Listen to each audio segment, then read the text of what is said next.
வணக்கம் நண்பர்களே. பாண்டியன் ஸ்டோர் சீரியலில் அடுத்து என்ன நடக்கப் போகிறது என்பதை தான் இந்த வீடியோவில் முழுமையாக பார்க்க போகிறோம். பழனி, முத்துவேல், சக்தி வீட்டின் திண்ணையில் சோகமாக அமர்ந்திருக்கிறான் பழனி.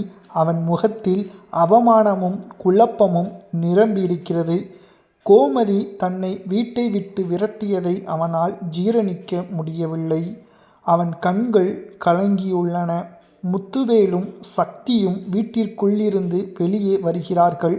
பழனியின் நிலையை பார்த்து இருவரும் ஒருவருக்கொருவர் அர்த்தத்துடன் பார்த்து கொள்கிறார்கள். அவர்கள் முகத்தில் ஒரு நமட்டுச் சிரிப்பு வந்து மறைகிறது. அவர்கள் மெதுவாக பழனியின் அருகே சென்று அமர்கிறார்கள்.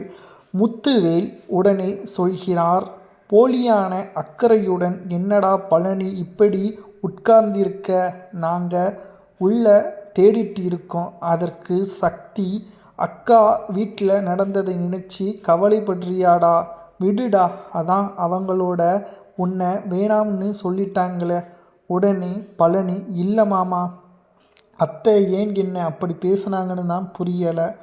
சரவண மாமாவுக்கு ஆறுதல் சொல்லத்தான் ஓடி வந்தேன். மாப்பிள்ளைங்கிற உரிமையில் தான் போனேன். ஆனால் என்னை பழனி பேச முடியாமல் தேம்புகிறான்.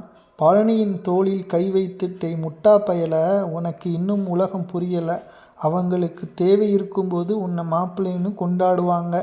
இப்போ அவங்க வீட்டில் ஒரு பிரச்சனைன்னு நீ அந்த மயில் குடும்பத்தை சேர்ந்தவன் தான்னு ஒதுக்கி வைக்கிறாங்க. உடனே சக்தி, ஆமாடா, அண்ணன் சொல்கிறது தான் நிஜம். அவங்க குடும்பம் சுயநல குடும்பம்டா. உன்னோட தேவை முடிஞ்சதும் அந்த குடும்பம் உன்னை கை கழுவிருச்சுடா அப்படின்னு சொல்கிறாங்க. இதை புரிஞ்சுக்கோ அப்படின்னு சொல்கிறான் சக்தி. உடனே பழனி, இல்லை சக்தி, அத்தை அப்படிப்பட்டவங்க இல்லை. அவங்க ஏதோ கோபத்தில் சொல்கிறாங்க. முத்துவேல் உடனே குறுக்கிட்டு கோபமாக, என்னடா கோபம்? கோபத்தில் இருந்தால் பெத்த தம்பியை யாராவது இப்படி அசிங்கப்படுத்தி வீட்டை விட்டு துரத்துவாங்களா? அவங்களுக்கு அந்த பாண்டியன் தான் முக்கியம். நாம் எல்லாம் அவங்களுக்கு வேண்டாதவங்க தான். உடனே சக்தி, இனிமேல் அண்ணனுங்க நாங்கள் தான். உனக்கு அந்த வீட்டில் உறவு நமக்கு தேவையில்லை. இனிமேலாவது நீ அந்த வீட்டு பக்கம் போகக்கூடாது, புரிஞ்சுக்கோ. பழனி சொல்கிறான். சிறிது நேரம் யோசிச்சுட்டு வேறு வழி இல்லாமல் தலையாட்டுகிறான். சரிங்க மாமா. முத்துவேலும் சக்தியும் பழனியும் சமாதானம் செய்தது போல நடித்து உள்ளே அழைத்து செல்கிறார்கள். சிறிது நேரம் கழித்து இருவரும் தனியாக வெளியே வருகிறார்கள். முத்துவேல் சிரித்து கொண்டே, பாத்தியா சக்தி, சரியான நேரத்தில் காயை நகர்த்திட்டோம். இவன் இனிமேல் அந்த வீட்டு பக்கமே தலை வச்சு படுக்க மாட்டான். சக்தி, ஆமாம் அண்ணே, ஆனால் ஒன்று, அந்த மயில் குடும்பம் சாதாரணமானது கிடையாது. இப்போதைக்கு அமைதியாக போனாலும் பாண்டியனுக்கு தொடர்ந்து டார்ச்சர் தான் கொடுப்பாங்க.